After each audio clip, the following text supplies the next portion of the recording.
नमस्कार फ्रेंड्स, स्वागत है मेरे चैनल डॉक्टर बोल में। मैं डॉक्टर प्रशांत त्रिपाठी, प्रयागराज, उत्तर प्रदेश से।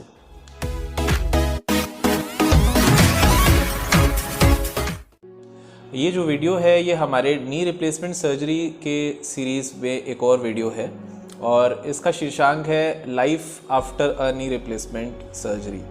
घुटना प्रत्यारोपण के बाद हमारी ज़िंदगी क्या होती है, कैसे बदलती है।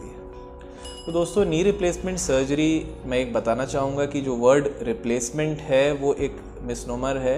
हम कुछ भी रिप्लेस नहीं करते बल्कि हम रीसरफेस करते हैं। घुटनों के भाग का जो हिस्सा रगड़ खाने के कारण उम्रदराज लोगों में या किसी चोट लगने के कारण घिस जाता है, उसके ऊपर हम एक कैप लगा करके, कैपिंग करके दोनों सरफेस को वापस से स्मूथ करके दर्द से छुटकारा देते हैं।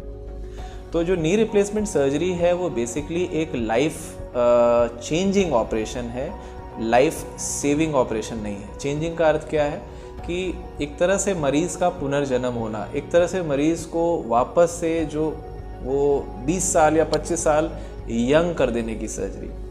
तो इतना चेंज एक नी रिप्लेसमेंट सर्जरी के बाद पेशेंट में आ सकता है। कैसा चेंज? ऐसा पेशेंट जो पहले एक कदम भी चल नहीं पा रहा है, व्हीलचेयर पे है या फिर बहुत ही मुश्किल से अपने स्टेप्स ले पा रहा है, वो बिना किसी सहारे के एक नॉर्मल आदमी के जैसे मूव करने लग जाता है। तो इतना चेंज आता है एक नी रिप्लेसमेंट सर्जरी के बाद। तो दोस्तों, हम नी रिप्लेसमेंट सर्जरी के चेंजेस में सबसे पहले हम ये देखेंगे कि पोस्ट सर्जरी क्या पैटर्न रहता है, हम कैसे रिकवरी करते हैं।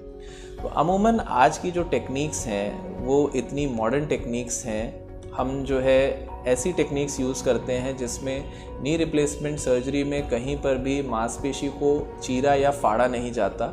मांसपेशी को साइड करके मसल स्पेयरिंग टेक्निक या सबवास्टस अप्रोच एक होती है, उससे घुटने का प्रत्यारोपण होता है।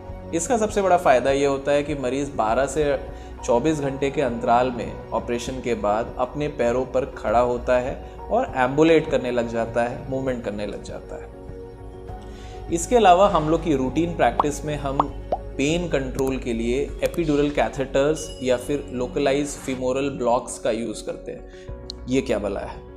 एपिड्यूरल कैथेटर एक ऐसी नली है जो कि हम स्पाइन में नी रिप्लेसमेंट सर्जरी के दौरान लगाते हैं, जिससे दर्द निवारक दवाएं उस कैथेटर के थ्रू हमारी स्पाइन में डायरेक्टली दी जाती हैं। तो दोस्तों, इससे फ़ायदा क्या होता है? इससे सबसे बड़ा फ़ायदा ये है कि पेशेंट को सर्जरी के बाद पेन की अनुभूति बिल्कुल नहीं होती है। यूजुअली नी रिप्लेसमेंट सर्जरी के साथ जो एसोसिएटेड सबसे बड़ा स्टिग्मा है वो ये है कि हमें ऑपरेशन के बाद बहुत दर्द होगा, हमसे दर्द नहीं बर्दाश्त होगा, इतना बड़ा चीरा आ जाएगा और पता नहीं क्या क्या मरीज़ सोचते हैं। तो एपिड्यूरल कैथेटर से सबसे बड़ा एडवांटेज है कि आपका पेन इतना अच्छे से कंट्रोल होता है कि आप 12 घंटे के अंतराल में ही अपने पैरों पे खड़े होकर के चलना शुरू कर सकते हैं। तो यूजुअली जब हम ये सर्जरी करते हैं डे 1 पे, फर्स्ट डे पेशेंट को, जैसे हमने first post op day patient का राउंड स्टार्ट किया, तो उसमें हम पेशेंट को फिजियोथेरेपी या एक्सरसाइजेस जो कि बेड बाउंड रहते हैं, बिस्तर में ही क्या क्या कसरत कर सकते हैं, जैसे पंजा चलाना, क्वाड्रिसेप्स ड्रिलिंग एक्सरसाइजेस, ये सारी एक्सरसाइजेस पेशेंट को टीच करते हैं। इसके अलावा हम पेशेंट को आइस पैक से सेकाई करने की सलाह देते हैं और पैर को घुटनों से 90 डिग्री मोड़ करके बेड के सिराने पैर लटका करके बैठ करके एक्सरसाइज करने की सलाह देते हैं। 12 to 24 आवर्स के अंतराल में हम पेशेंट को वॉकर के सहारे एम्बुलेट करते हैं, वॉक करने का अनुमति दे देते हैं। इनिशियली जब फर्स्ट डे सर्जरी का होता है तो थोड़ा सा पेशेंट को हिचक होता है चलने में, जो कि डे आफ्टर डे बेटर होता जाता है। सेकेंड डे हम पेशेंट की ड्रेसिंग करते हैं। ड्रेसिंग करने के बाद पेशेंट के जो भी नली वगैरह खून की लगी होती है उसको निकाल देते हैं, ड्रेन जिसे कहते हैं, ड्रेन को रिमूव कर देते हैं और पेशेंट को वापस से वॉक कराते हैं। इस बार हम कोशिश करते हैं कि उसको एक कॉरिडोर में एक लंबा वॉक पहले से और अच्छी तरह से वो कर पाए, ऐसा कराया। इसके अलावा नी की एक्सरसाइजेस उसको टीच करते हैं। 2nd to 3rd day post op में पेशेंट का बावल लगभग रेगुलराइज हो जाना चाहिए। इसका अर्थ है कि खाने पीने की इच्छा बढ़ जानी चाहिए। इसके अलावा पेट साफ हो जाना चाहिए। यूजुअली सर्जरी के तुरंत बाद, खास करके स्पाइनल या एपिड्यूरल सर्जरी के बाद थोड़ा सा पेट में कॉन्स्टिपेशन की दिक्कत आती है, जो कि हर सर्जरी के बाद बहुत कॉमन है। कुछ दवाओं से उसको बहुत अच्छी तरह से कंट्रोल किया जा सकता है और सेकेंड या थर्ड डे के आसपास पेशेंट इसमें नॉर्मलाइज हो जाता है। जिन पेशेंट्स का एक घुटना प्रत्यारोपण हुआ है, खाली एक ही साइड का नी रिप्लेसमेंट हुआ है, उनको हम स्टेयर क्लाइंबिंग भी 4th पोस्ट ऑप डे से स्टार्ट करा सकते हैं। जिनका दोनों घुटना प्रत्यारोपण हुआ है उन्हें 2 या 3 दिन हो सकता है अधिक समय इसमें लगे। तो 5th पोस्ट ऑप डे जो आता है वो डिस्चार्ज का दिन होता है और पेशेंट को 5th पोस्ट ऑप डे हम लोग कोशिश करते हैं कि वापस से ड्रेसिंग करें, और जब हम ये पाते हैं कि घाव बिल्कुल अच्छी तरह से सूख गया है, उसमें कोई दिक्कत नहीं है, तो पेशेंट को डिस्चार्ज की सलाह दी जाती है। 2 हफ्ते बाद पेशेंट को वापस बुलाया जाता है, जिसमें हम उनके स्टिचेस को कट करते हैं। स्टिचेस डिपेंड करता है, कई बारी हम लोग सबक्यूटिकुलर स्टिचेस लेते हैं जिसमें स्किन पे कोई स्टिच ही नहीं होता है। कई बारी हम लोग पिन या स्टेपलर्स स्किन पे लगाते हैं जिनको रिमूव करना होता है। जो स्टेपलर रिमूवल प्रोसीजर होता है वो बिल्कुल एक ओपीडी प्रोसीजर है। इसमें किसी प्रकार का कोई दर्द नहीं होता और उसको बहुत ही आराम से बिना दर्द के रिमूव किया जा सकता है। अब आता है पेशेंट का 1 मंथ फॉलोअप। 1 मंथ के फॉलोअप में पेशेंट से हम क्या क्या एक्सपेक्ट करते हैं।